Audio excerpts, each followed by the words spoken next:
Hi there, it's Matt here, and welcome to tonight's sleep story.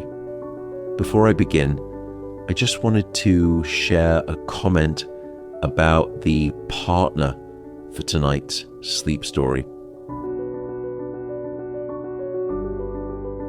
A partner of today's podcast is Shopify. Why Shopify? As someone who spends his days researching sleep and his nights researching sleep, the idea of selling merchandise was quite daunting. And you're probably thinking, what on earth is he going to be selling? We're going to start with some exciting t-shirts, all with the proceedings going directly to a new sleep education non-profit charity that I will announce later.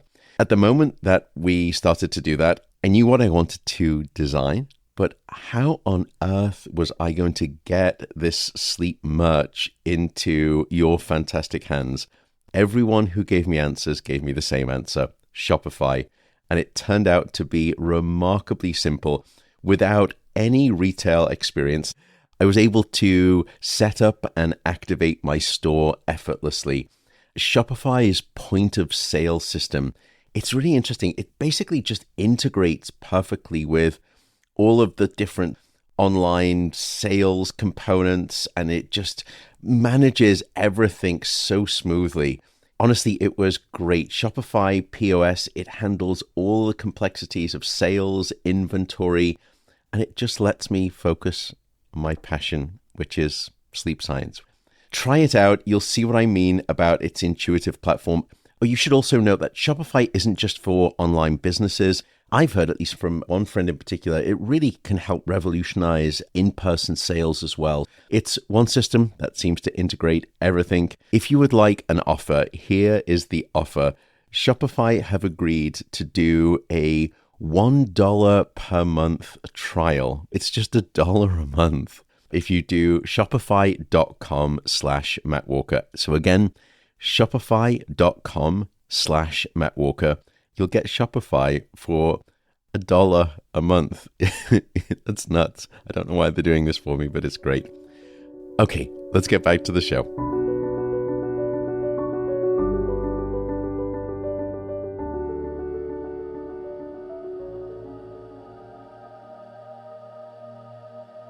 Tonight, I'll take you to a quiet corner of an English village, nestled between cobblestone streets and ivy-covered walls.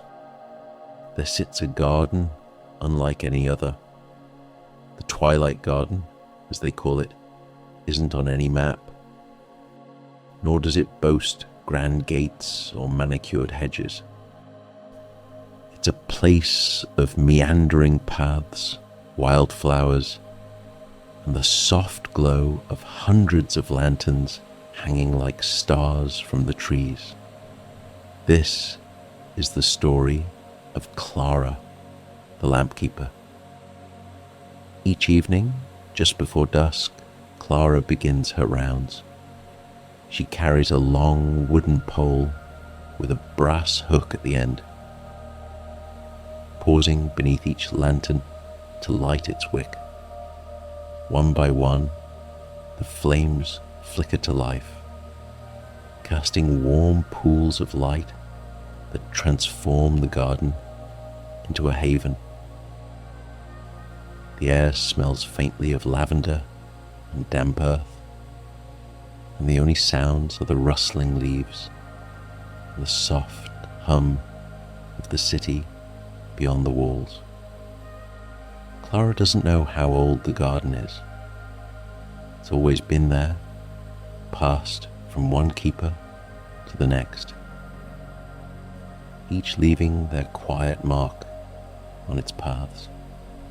Clara herself stumbled upon the garden years ago, at a time when she felt untethered. Now it is her sanctuary.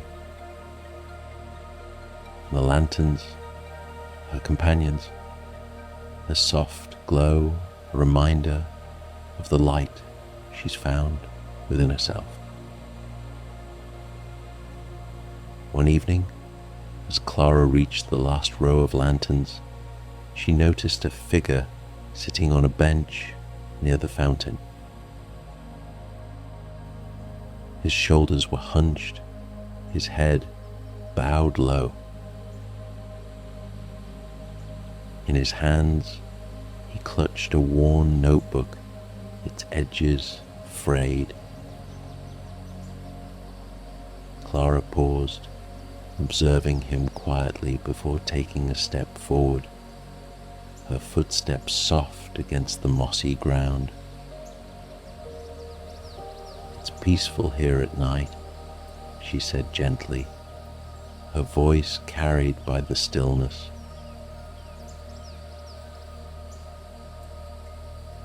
The man looked up, startled, his eyes heavy with an emotion Clara couldn't quite place.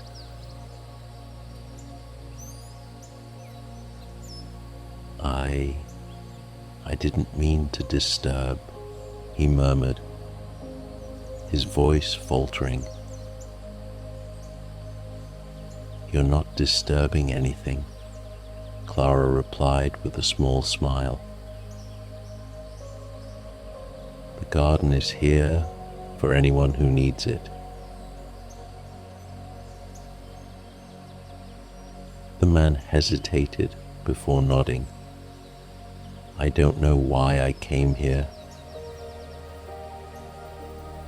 I just walked until I ended up here."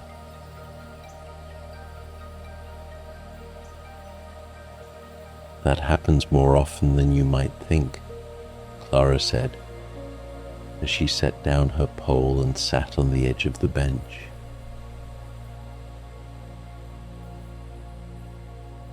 "This garden has a way of drawing people in when they need it most." The man clutched the notebook tighter, his fingers trembling slightly.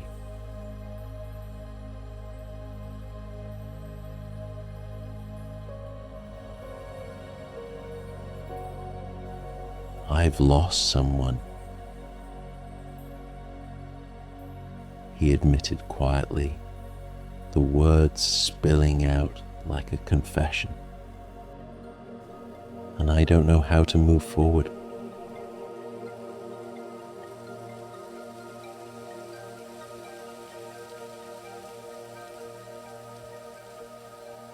Clara's heart softened. Loss has a way of making the world feel heavier, she said, her tone delicate.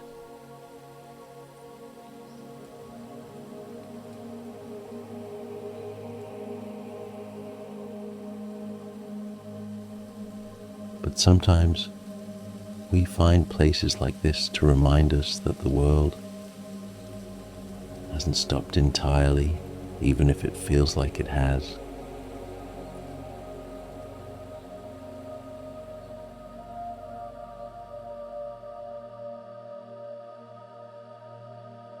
He opened the notebook hesitantly, revealing pages filled with sketches.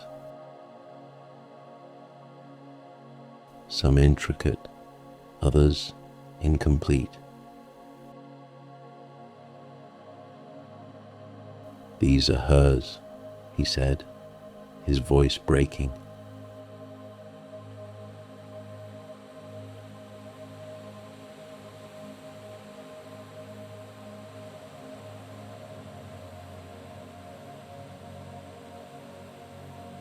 She used to draw everything she loved. Trees, flowers, lanterns, even people.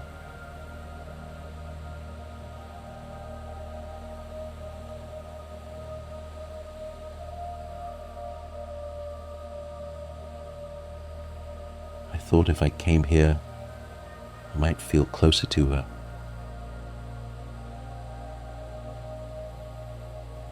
Clara studied the drawings, the lantern light catching on the fine lines of the sketches.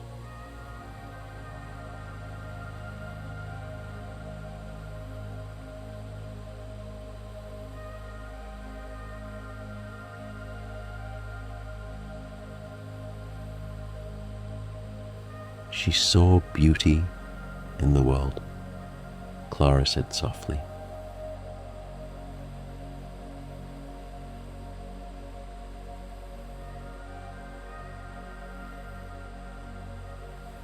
And you carry that beauty with you in these pages. That's something that can never be lost.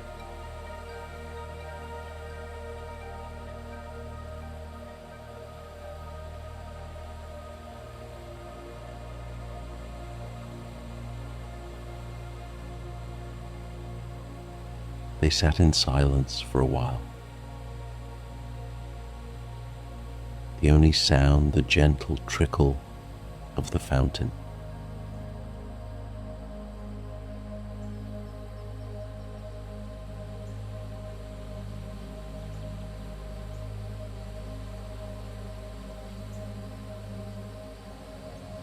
Then Clara reached into her pocket and pulled out a small vial of oil.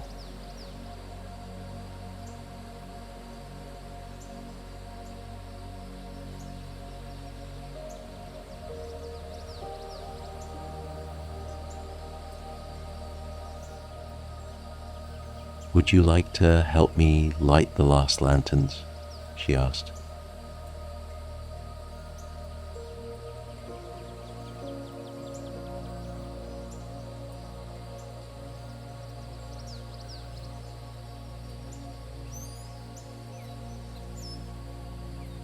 Sometimes creating light for others can bring a little light back to ourselves.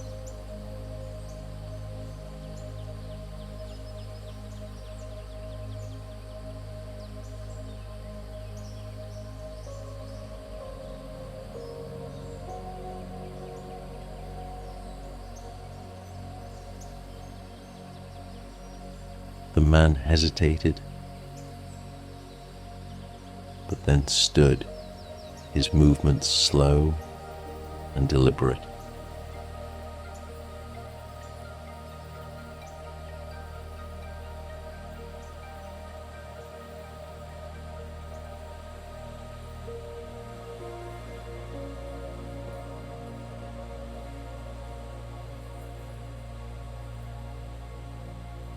Clara handed him the brass hook, guiding him to the nearest lantern.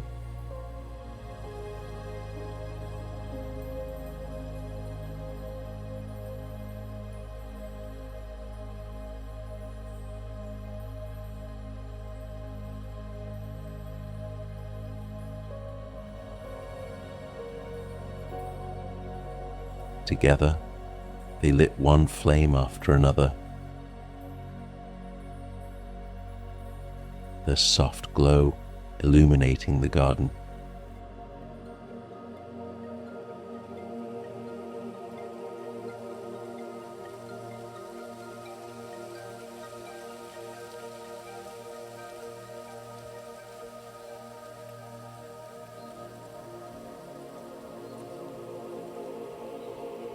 As they worked, the man began to speak,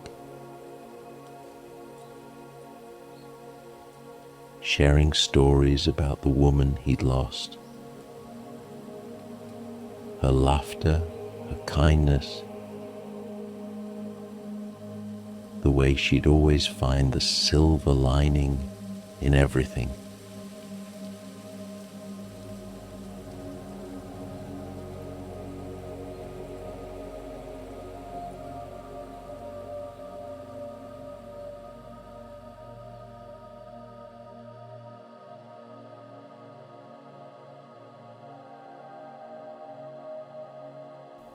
By the time they reached the final lantern, the weight on his shoulders seemed lighter.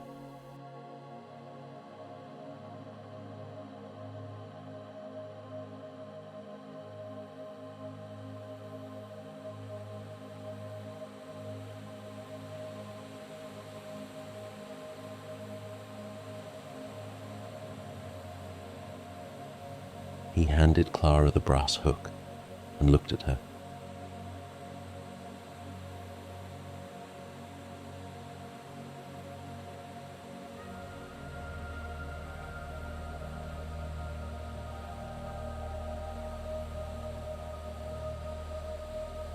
his eyes glistening with unshed tears.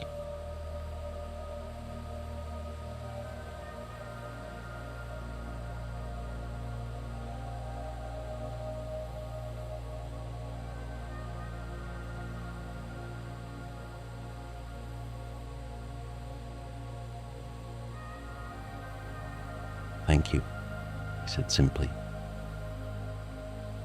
"for the light."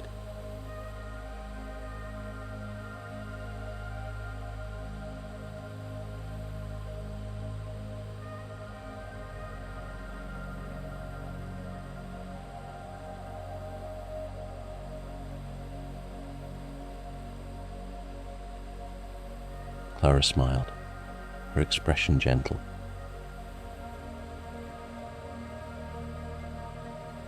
The light was already within you. The garden just helped you see it.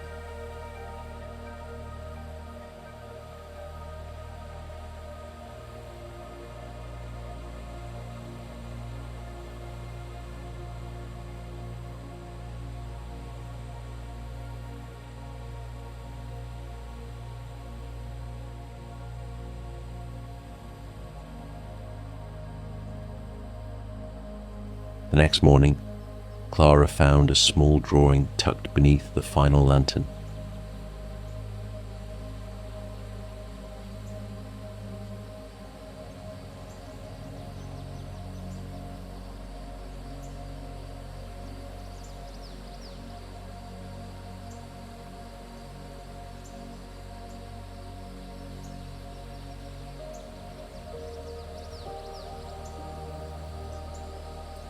It was of her, standing among the lanterns. Her pole raised as she lit a flame.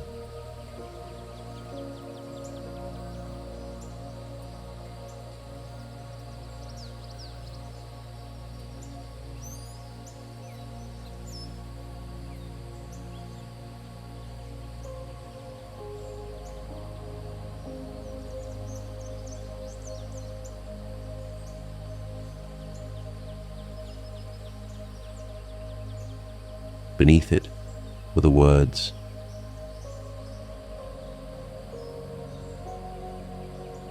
"Thank you for reminding me that light still exists."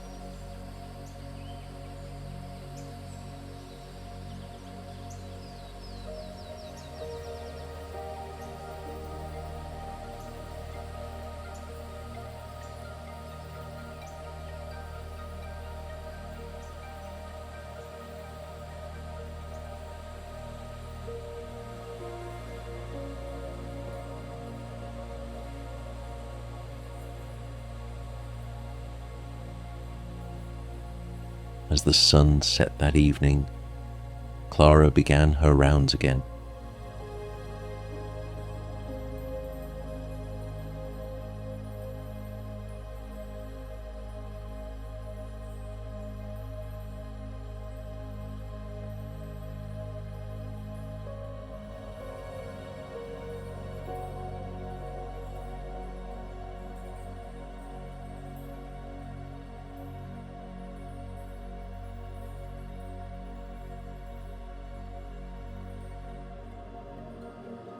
Brass hook in her hand, and the drawing tucked close to her heart.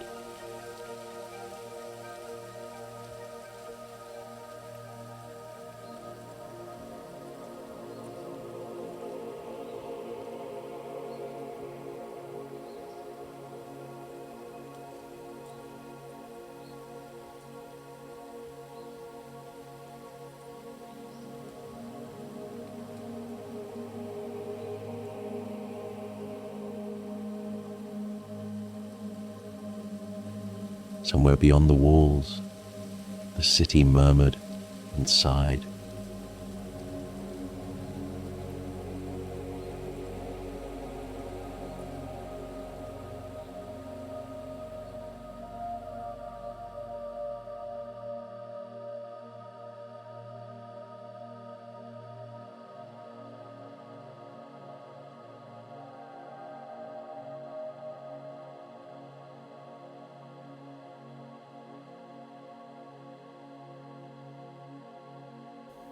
but within the garden, the lanterns glowed steadily.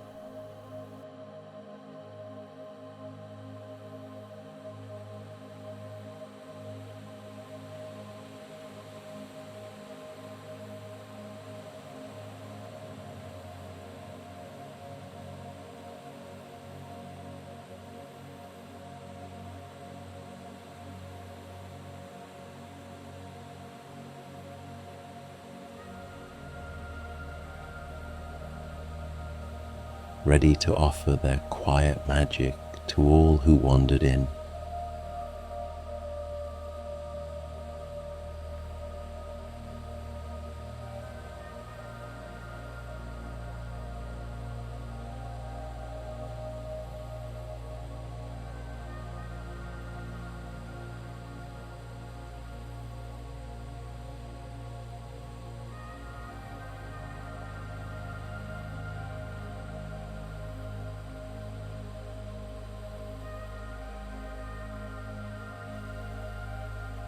Good night.